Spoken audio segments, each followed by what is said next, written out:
Bonjour Alexandre Marquetta. Bonjour. Alors vous êtes directeur général de Mecalac. On va faire un petit rappel quand même parce que Mecalac c'est 100% français et 100% familial, c'est ça? Alors c'est presque 100% familial, l'actionnariat majoritaire est familial. Ensuite on a quelques partenaires avec nous dans le capital qui représentent quelques pourcents. La société est française effectivement. Le siège social de l'entreprise se trouve à Annecy en Haute-Savoie.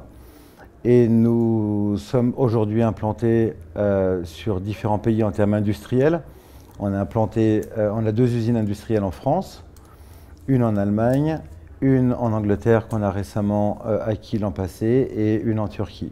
Alors, Mecalac, on l'a dit, hein, c'est très implanté sur son territoire. En 2017, comment vous avez vécu l'année? On sait que c'est une année de reprise en tout cas.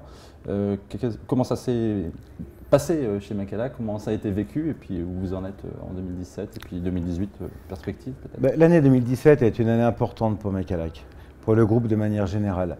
Donc bien évidemment, il y a eu une forme de reprise économique de différents marchés, entre deux marchés européens, qui ont effectivement accompagné les entreprises dans une certaine stabilité. Et Mecalac a également vécu cette stabilité des marchés avec une croissance une activité plus soutenue, plus régulière et une reprise de la confiance de nos clients en termes d'investissement. En termes de chiffre d'affaires, c'est quoi aujourd'hui Mecalac? Environ 240 millions d'euros. Alors tous les constructeurs vont vers le compact, Oui. vont vers l'urbain. Vous le dites, techniquement vous avez des petites touches supplémentaires. Il y a un cœur de marché qui est l'appel de 15-20 tonnes. Comment on fait pour justement garder la marque et continuer de montrer qu'on peut aller plus vite que les autres?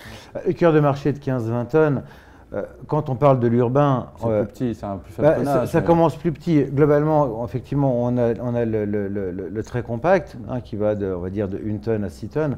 Et ensuite, l'urbain, le créneau dans lequel nous sommes aujourd'hui positionnés, c'est globalement ce créneau de 6 à 20 tonnes. D'accord. Alors on a parlé innovation, on a parlé produit. Vous ne m'avez pas parlé du prix intermat de l'innovation. Vous l'avez gagné pour une pelle électrique. Vous n'avez pas annoncé vraiment de lancement, où ça en est le projet, c'est là, mais on sait par exemple que d'autres produits vont être lancés avant vous, JCB par exemple, il y a des choses où vous en êtes, quel est le planning? Alors, ça va être les premiers, donc je veux savoir où vous êtes sur les starting blocks. Alors donc on est... Dans l'urbain, effectivement, il y a aussi toute cette transition énergétique qui, bien évidemment, est au cœur de l'urbain. Jusqu'à présent, on a surtout parlé des produits qui sont actuellement vendus. On avait été les premiers en 2006 à présenter une machine totalement hybride, avec accouplement et donc adjonction d'un moteur thermique ainsi que d'un moteur électrique. Pour différentes raisons, on a décidé de ne pas aller plus loin dans la commercialisation de ce projet et de développer quelque chose de plus complet en termes de réponse énergétique par rapport à cette préoccupation actuelle, principalement des grandes métropoles.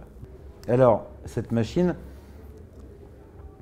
donc effectivement... Quand? La question c'est quand? Quand est-ce que je peux l'acheter? Quand est-ce que vous pourrez l'acheter? Vous allez pouvoir l'acheter. Bon.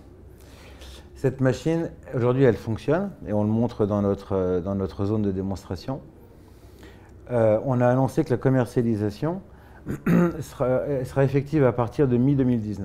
Un produit, vous savez, un développement de produit, ça ne se fait pas en quelques semaines. Et je pense qu'il n'y a pas de raison que de se précipiter à lancer les choses. Des transitions comme celle-ci et des virages comme cela ne sont pas à précipiter. Il faut les faire de manière calme, il faut bien sûr bien travailler le produit, bien travailler aussi avec des premiers clients qui vont aussi mettre la machine en exploitation dans un premier temps.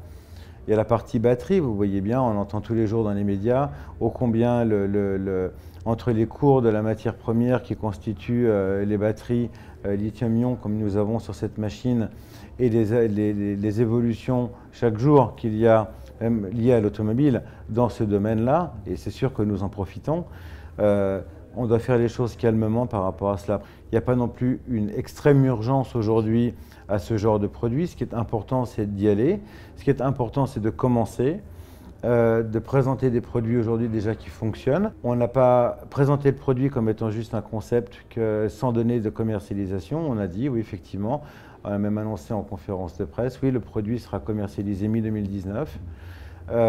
Donc voilà, aujourd'hui, c'est notre réponse et c'est la direction que nous avons choisi de prendre. D'accord, très bien. Merci Alexandre Marquetta. Merci. Merci beaucoup à vous. Merci.